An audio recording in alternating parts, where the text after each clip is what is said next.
3 xonali 4 xona qilingan tayyor Evroremotli variantimiz chiqdi o'rtoq. Bu yog'imiz esa prixojay zona. Chap qo'limda esa sanuzel joylashgan, alohida.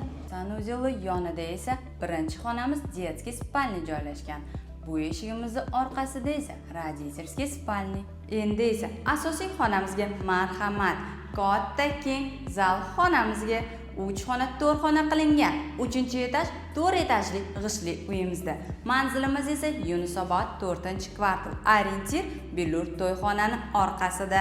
Bu esa balkon. Razmerimiz esa 2 metrga 7 metr.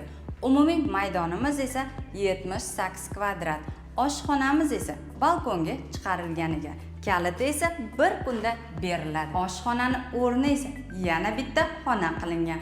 Xolasing детский yoki kabinet qilib ishlatsang bo'ladi. Bu imsani narxiga keladigan bo'lsa o'rtoq 94 ming, yana kelishadigan joyi bor. Telefon raqamim esa bilasan.